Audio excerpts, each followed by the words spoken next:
Bueno, mis amados hermanos, Dios les bendiga a todos. Bienvenidos una vez más a Hablemos de Apologética, defendiendo nuestra fe. Aquí con la idea de compartir un rato con cada uno de ustedes en estos temas que hemos estado, ya es el sexto programa, hemos estado tratando ya por estos 6 episodios. Y hoy tratando de redondear las ideas acerca del canon de la Biblia para terminar con este tema de la Biblia e ir avanzando, porque hay muchos temas más que realmente vale la pena que analicemos. Unos que hemos ya prometido, otros están saliendo allí, pero hay mucho más para estudiar en esto de la defensa de nuestra fe.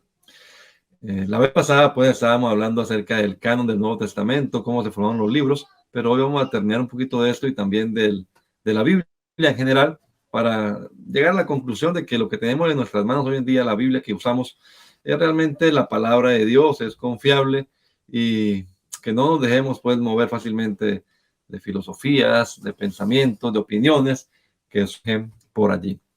Le damos la bienvenida una vez más aquí a nuestros hermanos panelistas de este día. Nuestro hermano John Freddy Otálvaro, que es uno de los presbíteros, uno de los oficiales aquí en el Distrito Norte de nuestra Iglesia Pentecostal Unida Americana, y el hermano William Díaz, que es el misionero de la Iglesia Pentecostal Unida de Colombia en la isla de Aruba. Así que vamos a escuchar el saludo de ellos primero y luego vamos a continuar ya presentando el tema de hoy. Mi hermano John Freddy, Dios le bendiga. Amén, hermano Adonai, qué alegría saludarle, al igual que al hermano William. Qué bendición estar una vez más aquí para conversar un rato y dialogar acerca de estos temas tan importantes. E igual saludo a todos los hermanos que están allí atendiendo este programa. Una bendición para mí. Amén. Mi hermano William, una vez más la saludamos en el nombre del Señor Jesucristo. Bienvenido a esta emisión más de Hablemos de Apologética. Bueno, hermano Adonai, muchas gracias. Dios lo bendiga a usted. Un placer saludarle, igualmente al hermano John Freddy. Qué bendición compartir con ustedes esta mañana. Bueno, no tenemos a nuestro hermano Thomas, pero próximamente también estará con nosotros. Es una bendición compartir con todos y cada uno de ustedes y con todos nuestros oyentes, siempre buscando que sea Dios quien nos dirija y que podamos aportar algo en el proceso de conocimiento y de la fe de cada uno de ustedes.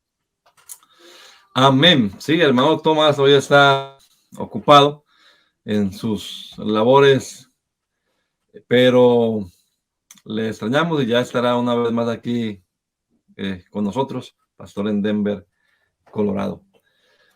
Bueno, vamos a meternos ya en el tema entonces. La vez estábamos charlando acerca de cómo se formó el Nuevo Testamento, acerca de las circunstancias en las que algunas cartas se escribieron. El hermano Tomás nos estaba hablando acerca del gnosticismo que estaba surgiendo. Los textos de Juan son la respuesta a eso, a esa amenaza, digámoslo así. Habían amenazas tanto externas como internas. Es una pregunta interesante que por ahí podríamos empezar. ¿Por qué se escribió el Nuevo Testamento? ¿Por qué fue necesario escribirlo si ya existía un texto sagrado de todas maneras que además usaban los apóstoles, verdad? Los apóstoles usaban el Antiguo Testamento, que decíamos ya en otro episodio de la Biblia hebrea. Entonces, ¿por qué fue necesario escribir el Nuevo Testamento? Empecemos por allí y vamos a ir para redondear esto de la formación del canon de la Biblia en general, del Nuevo Testamento, pero ya también de la Biblia. Bueno, hermano Adonai, realmente ya se tenía, como dice usted, un escrito de lo que es el Antiguo Testamento, y fue el que empezaron a iniciar dentro de el comienzo de la iglesia. Los cristianos judíos usaban el escrito que se tenía, se recopila la Septuaginta, que es la versión de los 70, y fueron judíos quienes fueron llevados precisamente hacia Alejandría, y allí buscan ellos empezar a desarrollar esta Biblia que se conoció en aquel entonces, pero que era la copia del Antiguo Testamento. Posteriormente empieza a desarrollarse el Nuevo Testamento y dentro de ese contexto el inicio de él es interesante porque no es necesariamente que se dijo vamos a recopilar esta cantidad de libros y de esta forma vamos a tomar nota de cada detalle. No, no fue dándose así. Es precisamente de una manera en que se va dando respuesta a las necesidades de la iglesia, que empiezan a irse recopilando algunos escritos, algunas notas. Cuando nosotros miramos algunas de las cartas y de los escritos precisamente enviados por Pablo y algunos otros, Pedro, que eran cartas orientando a la iglesia, enseñando, dando ilustración de cómo se debía de comportar, vivir, corrigiendo algunos eventos también. Es así como esos escritos se fueron guardando, se fueron organizando y de esa manera en algún momento realmente ellos recopilan ese material y se va llevando a una conclusión muy cierta, y es que detrás de ellos estaba toda la inspiración de Dios, toda la guianza de Dios. De esa manera empieza a ir surgiendo. Pero de otra manera también los evangelios es precisamente una recopilación que no sucedió en el momento exacto de la vida de Jesús. Pasa algún tiempo y ellos ven la necesidad de ir tomando lo que fue la vida de Jesús y surgen esos escritos por Mateo, por Marcos, por Lucas, conocidos como los evangelios sinópticos, por el paralelismo que hay entre ellos, y de esa manera se va contando desde diferentes ángulos, como lo decíamos en el programa anterior, como un suceso, como un accidente, se cuenta, si llamamos los testigos, y cada uno da su versión, depende del ángulo, de la esquina donde esté parado, desde la versión que pudo mirar. Asimismo se fueron recopilando los evangelios, que son la vida, las enseñanzas, la muerte y la resurrección de Jesucristo. Todo eso nos lo van recopilando, cada uno desde su propia experiencia y desde lo que cada uno vivió, experimentó y fue transmitiéndose. Otra forma, hermano Adonai, y ya para abrir espacio al hermano Freddy, realmente los cristianos fueron transmitiéndose también esos escritos, esas vivencias, contándoselas uno a otro. Y esto va haciendo, todo va dando una forma, una estructura a lo que con el transcurrir del tiempo vamos conociendo como el Nuevo Testamento. Mi hermano John Freddy. Amén. Bueno, pues lo que podría añadir al respecto es que sí fue necesario y parte del plan de Dios que la vida del Señor Jesús y la vida de los primeros cristianos y las enseñanzas apostólicas pues quedaran plasmadas en documentos. Porque bueno, lo escrito está, y es la manera como Dios desde la antigüedad preservó su palabra. Por lo tanto, para empezar, la comunidad cristiana primitiva tenía conciencia, aunque ellos contaban solamente con el Antiguo Testamento, de todas maneras ellos tenían esa conciencia de que Dios iba a dar más escritura a lo largo de sus vidas, porque ahora tenemos este nuevo camino o la resurrección del Señor atestiguando de que Él era el Mesías, y la preparación de los 12 y la promesa de que el Espíritu Santo les recordaría todas las cosas. Entonces, la escritura con la vida del Señor y las vivencias de los primeros creyentes y las enseñanzas para la comunidad creyente, pues tenía que comenzar a ser asentada en escritos. Y entonces eso es completamente consistente con la manera como Dios obró también en el Antiguo Testamento, que a lo largo de la historia, cuando Dios obraba para salvar a su pueblo, siempre había dado textos inspirados para registrar y explicar pues grandes hechos, ¿no? Que quedaron allí para la memoria de las generaciones posteriores.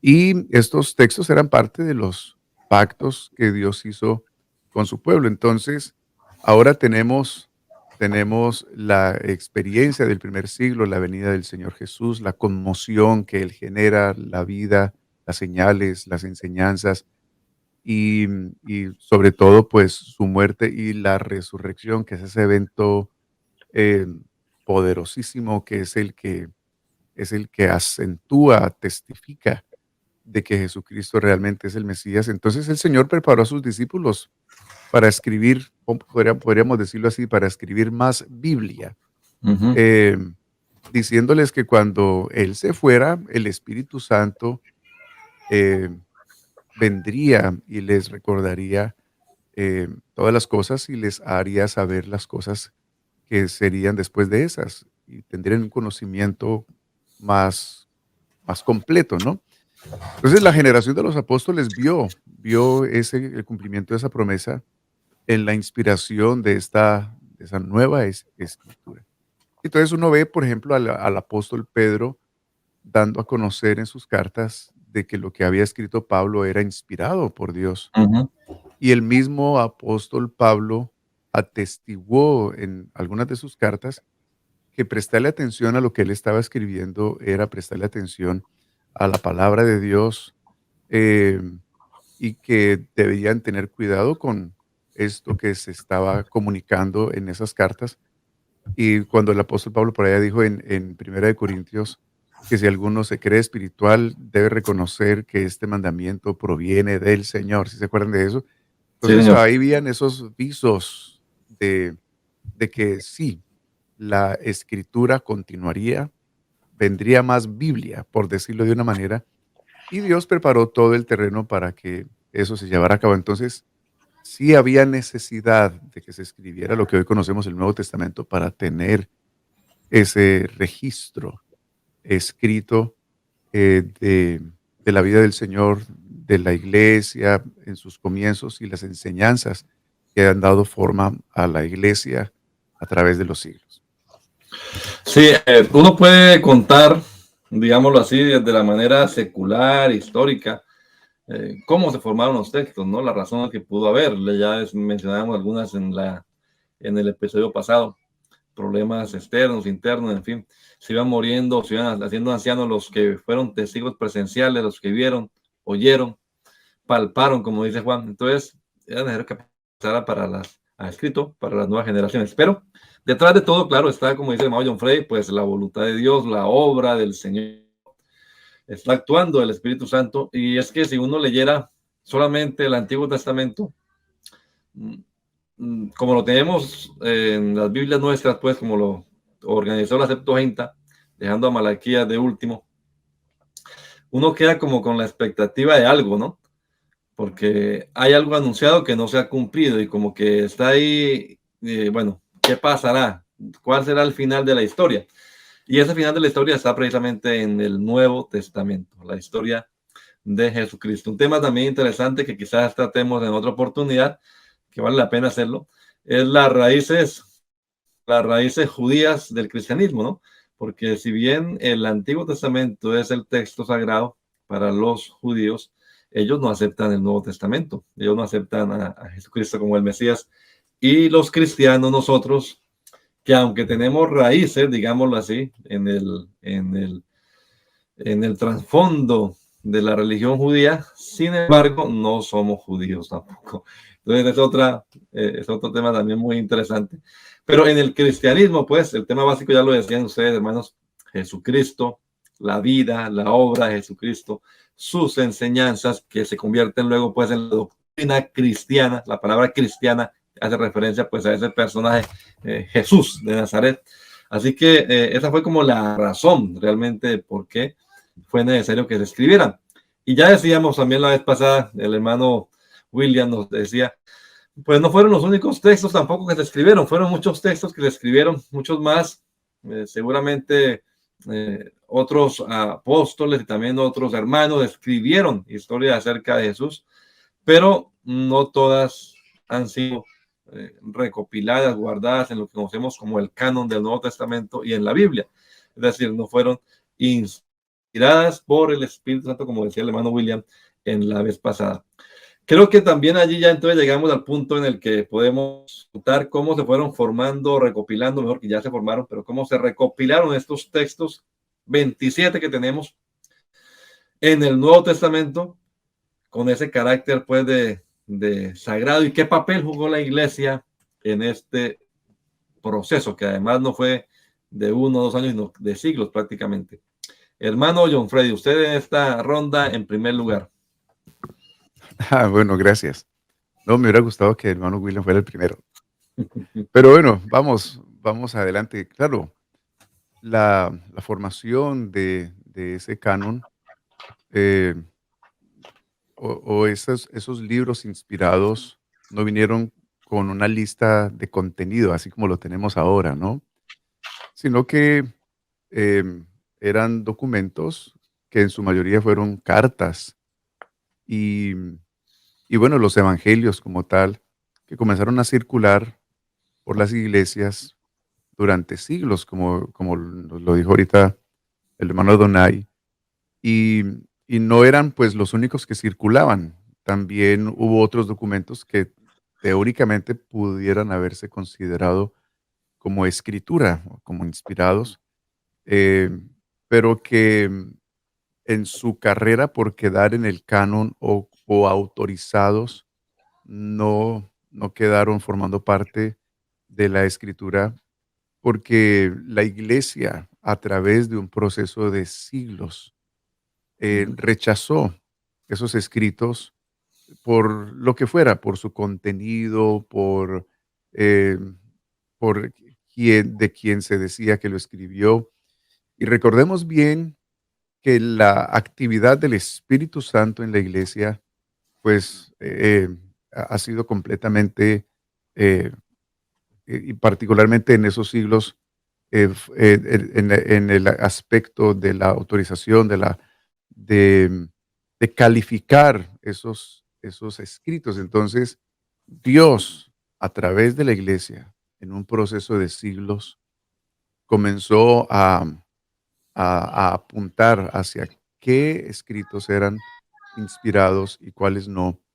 Y entonces, aunque se ha puesto de moda decir que otros documentos populares de la iglesia fueron excluidos del canon en el siglo IV de manera injusta por las autoridades eclesiásticas y políticas de la iglesia, que porque no estaban interesados en tenerlo, la realidad eso no fue así.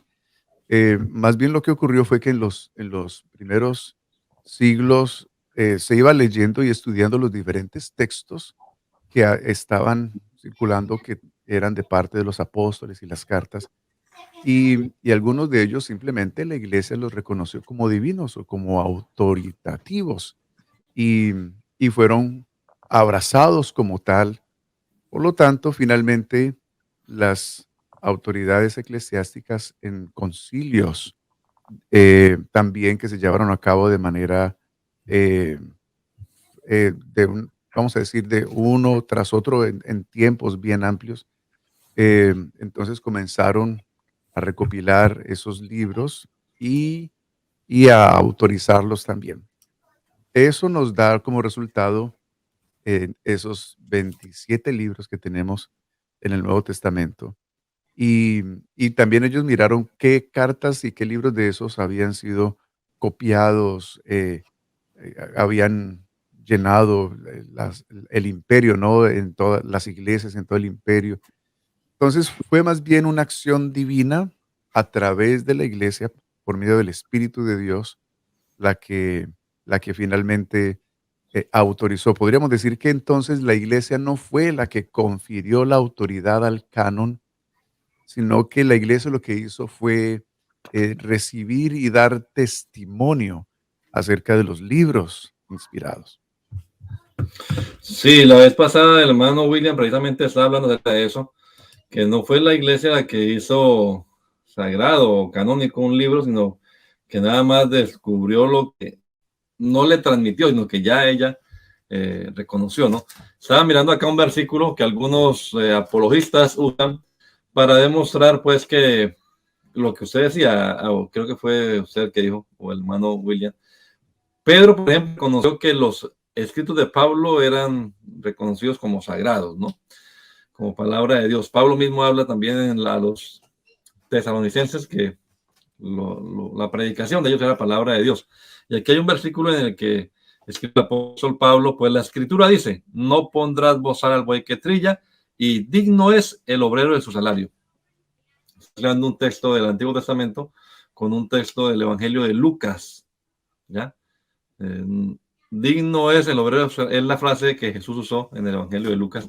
Así que, pues, deducen, o podemos deducir, pues, que para Pablo, en este caso, el Evangelio de Lucas es considerado al mismo nivel espiritual del Antiguo Testamento, es la Escritura Sagrada.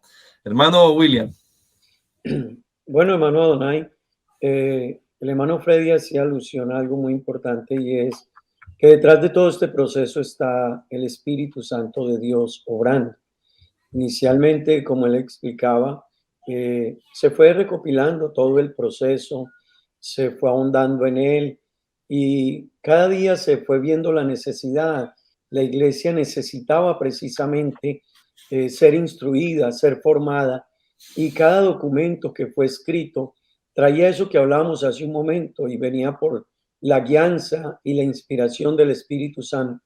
Y ellos lo percibieron y empezaron a transmitirlo comunidad a comunidad, y de esa manera se dieron cuenta que se estaban ayudando, que se estaban formando, que se estaban desarrollando. Posteriormente, hablaba el hermano, que vienen concilios en el transcurrir del tiempo, ya con más experiencia, con un cúmulo de documentos, con un cúmulo de experiencias vividas, no solo porque los textos dijeran, sino porque los habían enseñado en las diferentes comunidades de la época, en los diferentes pueblos.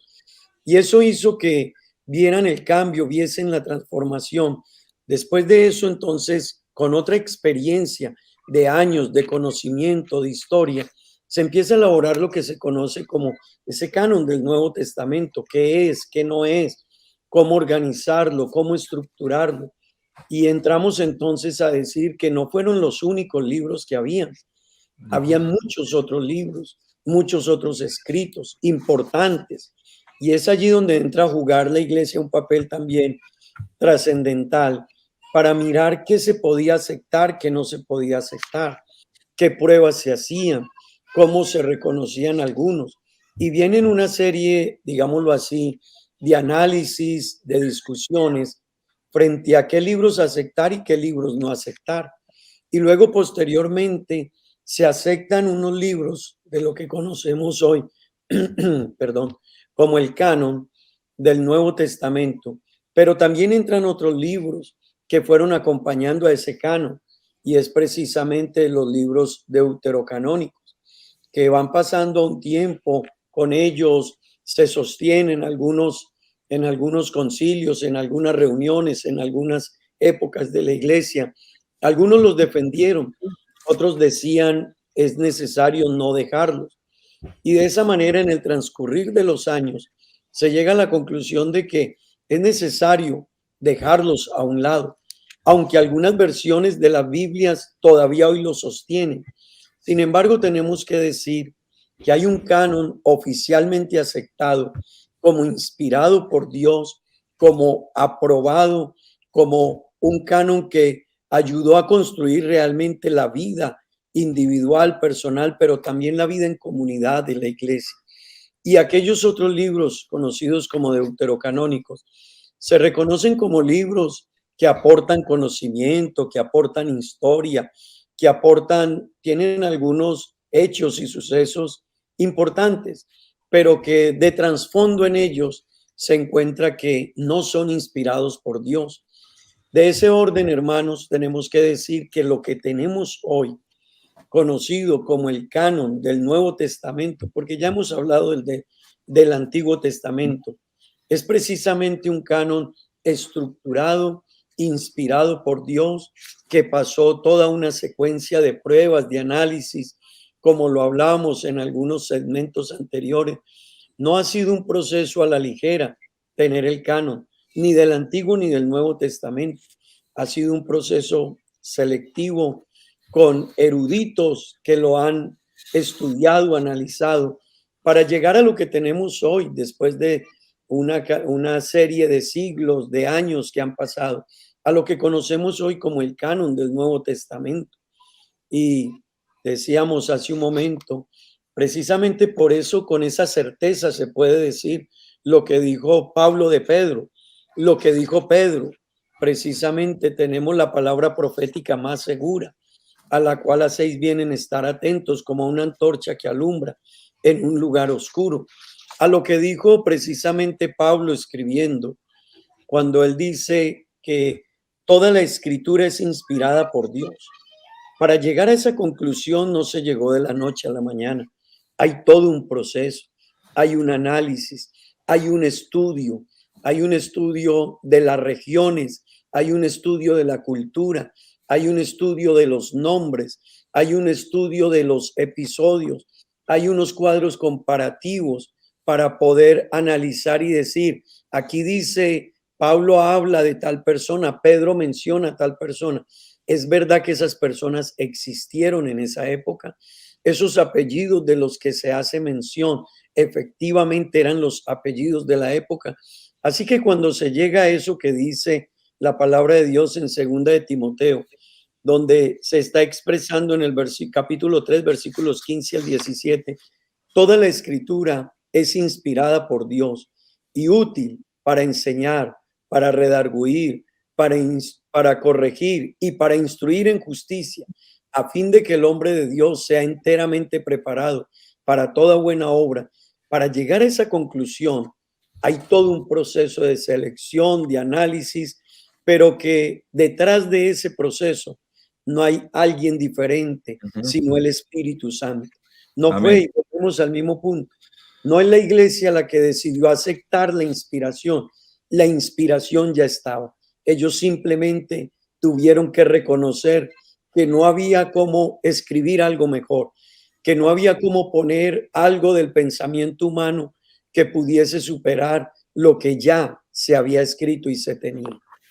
Yo me imagino este proceso, digámoslo así, porque digamos que el canon se terminó casi que en el 400 oficialmente, pues. Así que hablamos como de, digamos, 300 años desde que se escribió Juan hasta que se cerró lo que conocemos como el canon de la Biblia, al cual volveremos ahora. Pero en esos 300 años, muchos más escribieron. Y cuando Pablo, por ejemplo, escribió la carta a Filemón, Pablo no sabía que esa carta, casi que es personal, privada, iba a ser parte del canon. Pero cuando Filemón recibió la carta, la leyó a la iglesia ya, que se cree que es la de los Colosas, ¿verdad? Seguramente que fue de bendición para todos los hermanos. Descubrieron ahí algo inspirado, no por el propio, sino por la obra del Espíritu Santo que estaba en la iglesia. Y entonces me imagino copiaron y mandaron a otros lugares y así fueron como regando, pues, como cuando uno escucha una prédica muy buena hoy en día dice, préstemela, entonces comenzamos a repartirla, ¿no?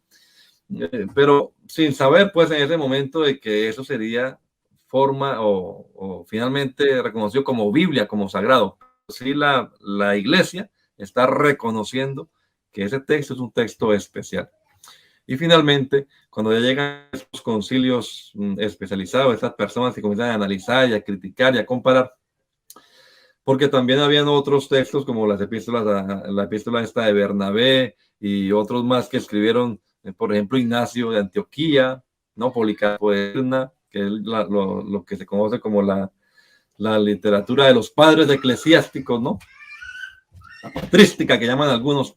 Entonces también algunos textos eran realmente pues de peso, pero no quedaron en el canon de la Biblia.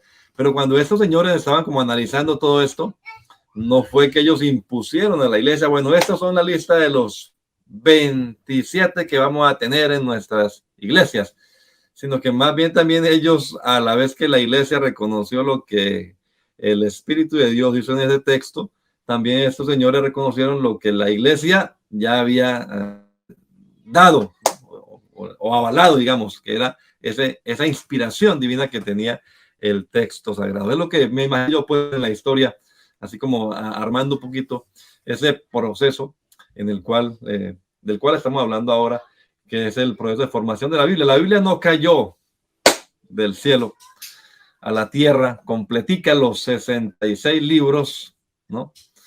Un tema también interesante para vosotros será, ya hemos hablado 2 veces de esto, de los apócrifos, estos libros apócrifos, deuterocanónicos, los pseudoepígrafos, ¿no? Porque no siempre que se dice el Evangelio de Tomás, quién sabe si sea Tomás realmente el que escribió o alguien haciendo de pasar por Tomás. Y entonces está la literatura pseudoepígrafa, que también vale la pena que analicemos en otra oportunidad.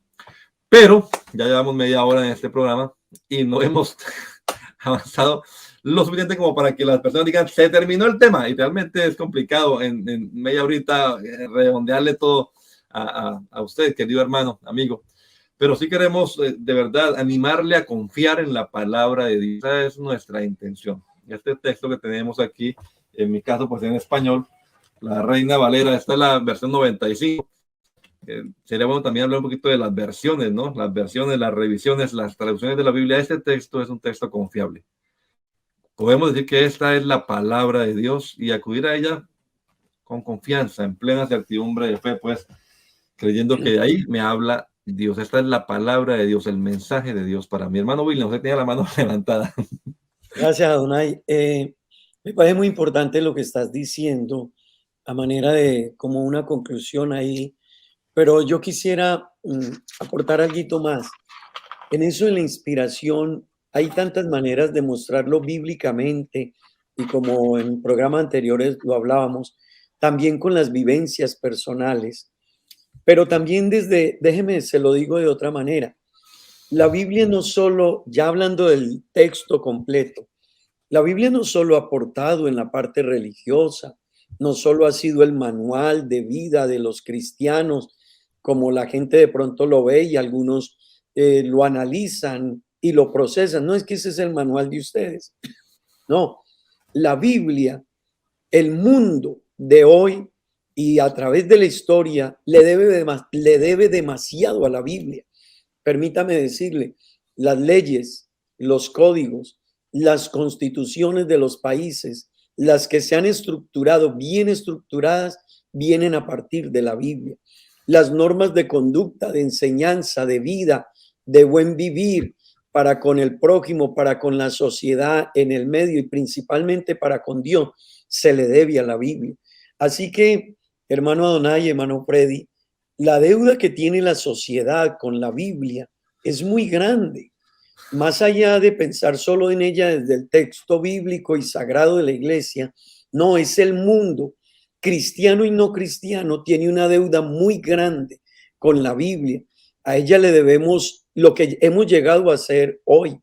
Y precisamente si hiciéramos un análisis de la sociedad de hoy, en cierta manera, en principios, en valores, ha ido cambiando, se ha ido deteriorando, pero es porque se ha ido quitando la Biblia de las constituciones, de las leyes, de las enseñanzas en colegios, en universidades, porque ella tiene un valor intrínseco muy grande, que realmente el mundo de hoy se lo debe.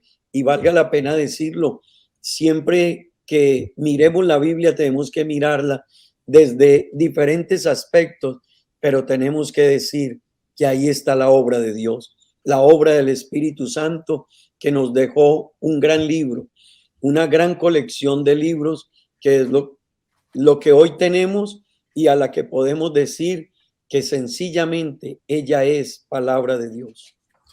Sí, el hermano John Freddy va a decir algo también. Tengo aquí en mi poder un libro que se llama El libro que dio forma al mundo, y es un análisis precisamente al texto sagrado de la Biblia. Hermano John Freddy. Sí, muy buena la acotación del hermano William. Definitivamente la palabra de Dios, la Biblia, en la formación de toda la estructura moral de las naciones y lo demás, ha tenido un peso muy imponente y razón también por la cual el enemigo acérrimo de Dios y de su propósito ha querido también acabar con la Biblia o impedir que las personas busquen la dirección y la claridad para sus vidas en ella, ¿no? Entonces, gracias a Dios porque el Señor pues ha dado esta, este documento, ¿no? A la raza humana. Ahora, tal vez en el aire queda una pregunta con respecto a esto del canon del Nuevo Testamento, la formación de los 27 libros y la competencia de libros que hubo para quedar allí formando parte de, del canon.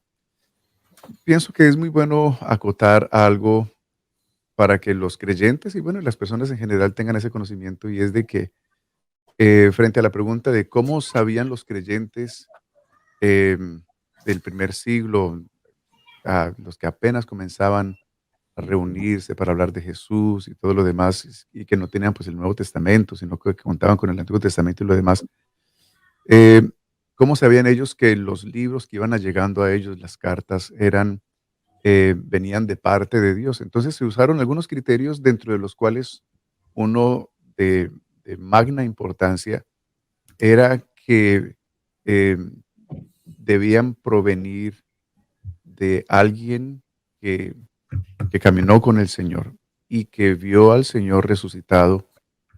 Entonces eso le daba inmediatamente una autoridad a ese escrito. Entonces, el origen apostólico del libro eh, le daba un peso muy importante al escrito y aunque algunos escritos fueron redactados no por apóstoles, sino también por gente inclusive cercana a ellos, y que no eran libros malos necesariamente, pero no tenían la misma garantía de autoridad que que los documentos apostólicos. Entonces, estos escritos fueron rechazados por el mismo motivo. Entonces, es muy bueno también que tengamos ese conocimiento, que hubo una vamos a decir, una manera de calificarlos y particularmente esa fue una de las maneras más sobresalientes y pues no es difícil entender la lógica detrás de esa manera, porque por un lado los apóstoles pues fueron encargados por el Señor mismo de transmitir el mensaje del Evangelio. La Biblia los llama a ellos los ministros del nuevo pacto. Y por otro lado, tiene mucho más sentido eh, en, de los labios de ellos, digámoslo así, eh, tener los escritos o tener las historias de testigos oculares, de personas que estuvieron al lado del Señor y que el Señor, el Espíritu Santo, ahora les recordaba las palabras que Él les había dicho y que ellos luego plasmaban. Así que estos escritos, por ende, tenían entonces la probabilidad de ser más fidedignos a otros escritos del primer siglo o inclusive que vinieron más tarde. Entonces solamente quería acotar ese aspecto. Bueno, yo creo que el, el Espíritu Santo de todas maneras se mueve de maneras que no podemos nosotros como enmarcar, como encasillar, ¿no? Así que todas las cosas fueron dando, digámoslo así, no de manera accidental, sino más bien providencial. Dios fue proveyendo todo para que se reuniera finalmente en esto que hemos dicho ya los concilios que se hablaron acerca de esto. Y entonces tenemos en el siglo IV, ya como para avanzar un poquito y llegar hasta nuestros días, porque se nos va el tiempo. En el siglo IV tenemos ya el texto en hebreo, que está desde hace ya siglos completo, y el texto en griego ahora, el del Nuevo Testamento. Y entonces viene la tarea de unificar todos estos textos sagrados, tanto de los judíos como de los cristianos ahora, en un solo tomo, digámoslo así, que es la Biblia que tenemos nosotros. Y pues la historia que uno lee, la historia eclesiástica, nos habla ahí de un señor que es el que se encarga de hacer la traducción, ¿no? La traducción de Jerónimo, que luego se va a conocer como la Vulgata Latina, es decir, que entonces vamos a pasar de los textos originales del hebreo y del griego al latín, pues porque era el idioma que se hablaba en el imperio en esa época. Así que vamos a hablar un poquito acerca de esto, de cómo desde el siglo IV hasta nuestros días viene ese proceso de traducción de formación de nuevas versiones, porque toda traducción es una versión realmente. Y qué tan confiables son las versiones, porque algunos dicen, no, hoy en día con tantas versiones que eso no se sabe. ¿Quién sabe cuál sea la Biblia de verdad? Porque tantas que hay. Entonces está la duda de algunos que hasta satanizan, digámoslo así, la proliferación, por usar esa palabra, de diversas versiones, diversas traducciones de los textos originales del hebreo y del griego al idioma nuestro, que es el español, por decir algo ahora, el español. Pero a la par de este proceso de traducción también, para que podamos leerlo, también está otro proceso que es el inverso, ¿no? Que es el que van a ir de los manuscritos en griego y en hebreo que se han descubierto hasta, se van de para atrás para llegar a los textos o autógrafos, digámoslo así, lo que salió de la mano de Pablo, lo que salió de la mano de Moisés, si se pudiera reconstruir, que es el tema de la ciencia bíblica.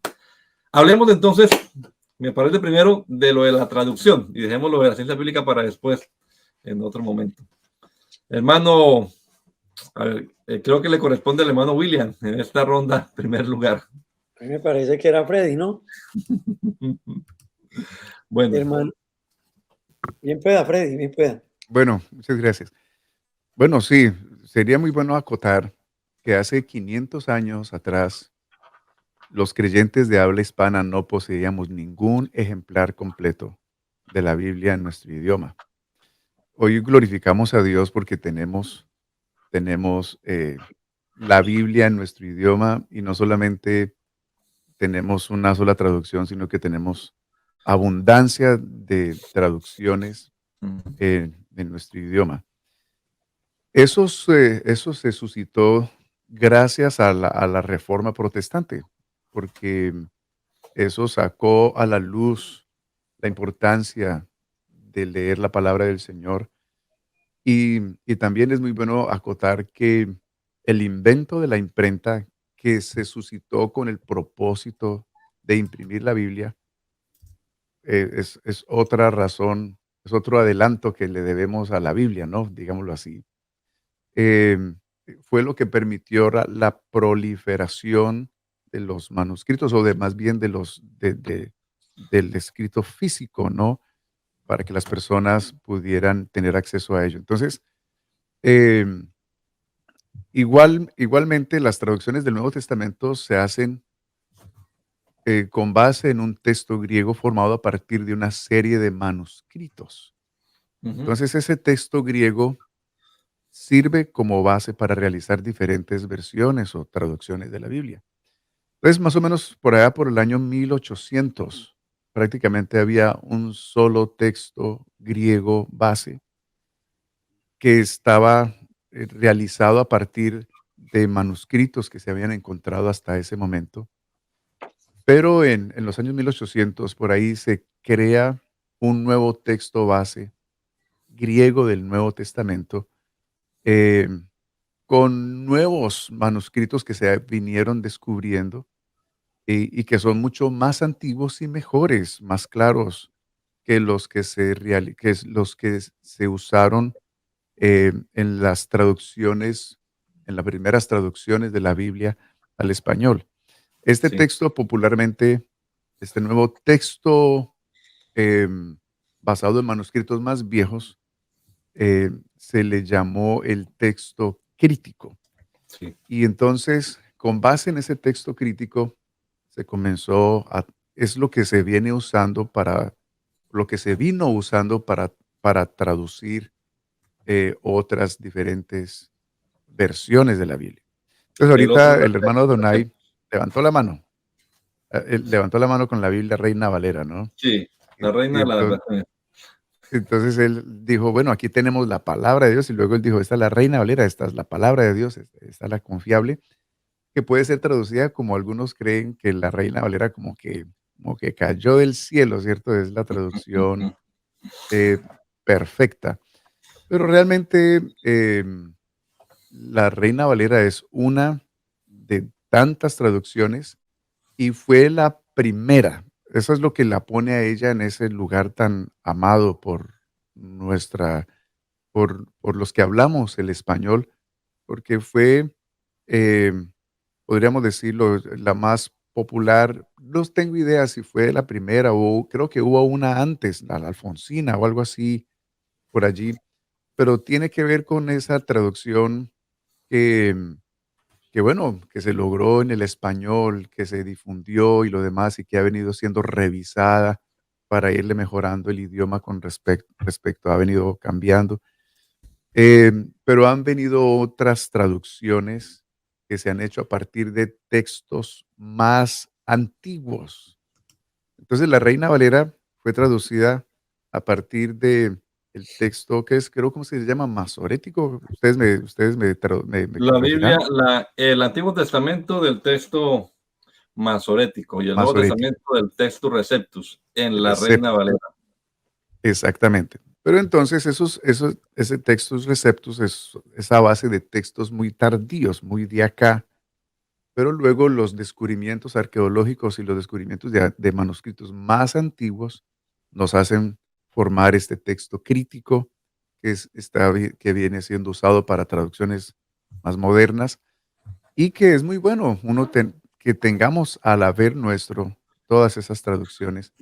Y vale la pena recalcar ahorita, antes de pasar al hermano William, de que un error común que se comete es comparar las traducciones con la Reina Valera para ver qué tan válida es esta traducción, qué tan acertada es, lo Ujú. cual es algo injusto e inapropiado porque la Reina Valera es una de tantas traducciones. Así es. Y entonces, hay veces uno ve websites, videos, posts puestos en las redes sociales que dicen tal traducción no proviene de Dios porque quitaron la palabra tal y en la Reina Valera sí está esa palabra. Entonces están comparando una traducción con otra y lo que tenemos que preguntarnos es por qué esta traducción concluyó eso, qué manuscritos usó y por qué está haciendo eso. Entonces hacemos más justicia sobre el texto, ¿no?, que estamos leyendo y eso nos amplía más el panorama para nosotros poder entender. Yo he llegado a la conclusión de que lo que mejor puede hacer un estudioso de la Biblia que no sabe griego ni hebreo es tener a su haber múltiples traducciones, que por cierto, la mayoría de ellas son traducciones hechas en eventos, vamos a decirlo así, en, em, con Interdenominacional. recursos y en tiempos extensísimos, más de 10, 15 años involucradas, un sinnúmero de personas expertas. Ujú. Se trata de obras monumentales, impresionantes. Eso no se trata de que una persona se sentó y la tradujo, sino que se trata de un estudio concienzudo, interdenominacional, personas metidas allí de ciencias bíblicas, doctores. Entonces, hay veces descartar una traducción que porque no se parece a la Reina Valera, es injusto hacerlo y debemos Claro. más bien es ampliar nuestro entendimiento de eso y tener a nuestro ver varias traducciones y compararlas. Y por ahí viene la claridad que Dios quiere que tengamos de su palabra. Nos quedan varios vacíos, hermanos, pero es que estamos avanzando rápido. Por ejemplo, el hermano habló del texto masórico. Esa es una historia interesante, cómo se le añadieron las vocales al texto hebreo. Y habló del texto Receptus, otra historia fascinante, cómo se llega al texto Receptus en el griego, luego al texto crítico, que es en el que algunas versiones modernas hoy en día se están basando. Sin embargo, otras todavía siguen basándose en el texto Receptus. Y pues hoy en día tenemos dos documentos fiables realmente, luego de que la ciencia, la crítica bíblica, las ciencias bíblicas han actuado en esto. Tenemos la Biblia estuartensia en el hebreo y tenemos el Nuevo Testamento Nestlé Aland, la edición 28, que son las que hoy en día están digamos, en actualización. Y a estas pudiéramos acudir y comparar, como dice el hermano John Frey. Entonces, tomemos una versión y comparémosla con la estuartensia en el hebreo y con la Nestlé Aland versión 28 y miremos a ver qué tan fiable o qué tan acertada fue la traducción, pero no con la Reina Valera, que es lo mismo una traducción hecha de esos textos. Hermano William.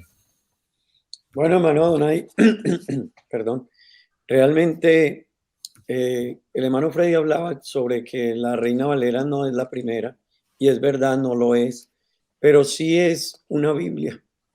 De la Perdón, William, cual, déjeme hacer una claridad, ya que se me pasó por alto. La Biblia alfonsina sí fue en español, pero no era una traducción de los textos originales, sino una traducción del latín, creo que en el siglo XIII. Entonces, un rey, Alfonso el Sabio se llamaba, tradujo del latín al castellano. Pero la particularidad de la Reina Valera es que no es del latín, sino precisamente de los textos originales hebreo y griego en el Antiguo y Nuevo Testamento respectivamente. Nada más quería acotar eso.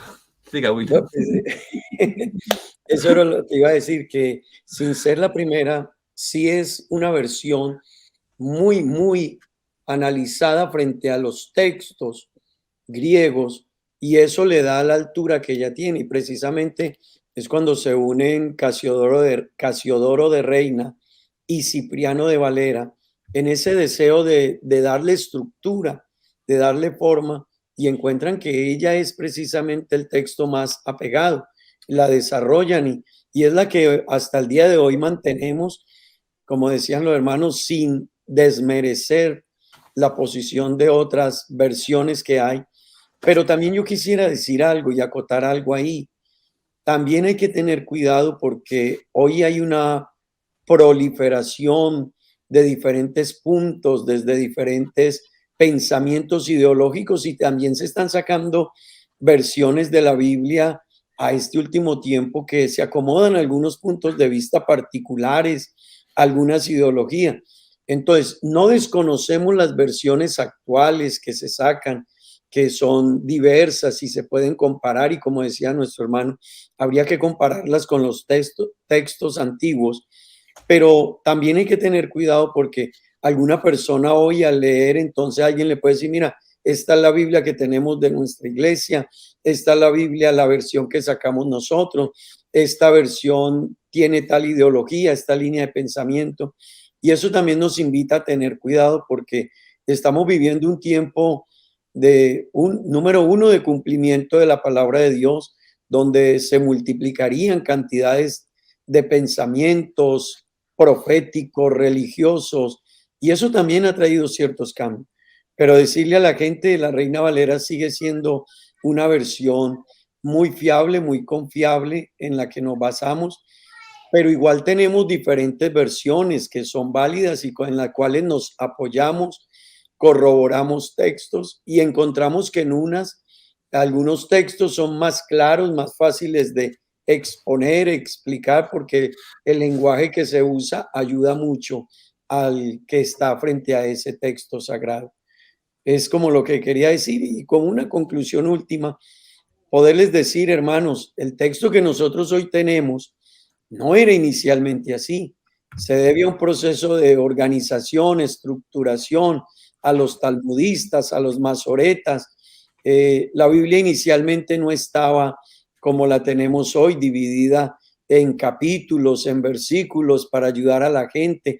No tenía esos subtítulos que usted lee de capítulo a capítulo. Eso se debe a todo un proceso de análisis que, como decía el hermano Freddy, ha venido a través del tiempo para llegar a donde estamos hoy, a un texto tan bien estructurado, tan bien organizado y tan fácil de acceder a él. El texto hebreo, por ejemplo, no tenía vocales. Los hermanos, los masoretas se lo agregaron. El texto griego, por ejemplo, los más antiguos estaban en mayúscula, pegadas todas las palabras sin signos de puntuación. Entonces, es complicadito cuando alguien se basa en un punto, para sacar una doctrina, ¿no? O en una palabra en las traducciones. Se nos acaba el tiempo. Realmente este tema es apasionante y da para mucho más. Les muestro este librito. Es una novela histórica. Palabras de fuego. Cómo Casiodoro de Reina entregó su vida por el libro que cambiaría la historia. Una novela histórica de cómo en la vida de Casiodoro pues le dedicó su vida a traducir esa versión que se conoce como la Biblia del Oso, de 1562, creo, que se publicó en Basilea, Suiza. Pues, continuaremos más adelante y de pronto retomamos algunos temas de los que hemos dejado por aquí sin tratar en este espacio porque ya se nos acabó la hora, pero le agradecemos mucho su atención, hermano, y esperamos que haga su comentario, nos ponga su pregunta, que seguramente más adelante la tendremos en cuenta en las siguientes emisiones. Mis amados hermanos, bendiciones para todos y escuchemos las palabras finales de nuestros panelistas de este día. Bueno, hermanos, muchas gracias por la atención. Y bueno, nosotros mismos estamos aprendiendo mucho porque nos tenemos que introducir a investigar, a leer, a orar y lo demás. Y eso ha sido una enorme bendición para nosotros. También un abrazo para todos, al igual que para mi hermano Donay y mi hermano William. Que el Señor les siga bendiciendo y nos vemos en la próxima con la ayuda del Señor. Bueno, igualmente, hermanos, muy agradecido con Dios por esta oportunidad. A mis compañeros, hermano Adonai, hermano Freddy, es grato poder compartir con ellos, aprender de ustedes también, realmente enriquecen nuestro conocimiento. Y bueno, creo que todos estamos en ese proceso de aprender y seguir avanzando. No hemos realmente decirle a nuestros oyentes como punto final, lo que se ha dicho aquí no es conclusión final de lo que es la Biblia.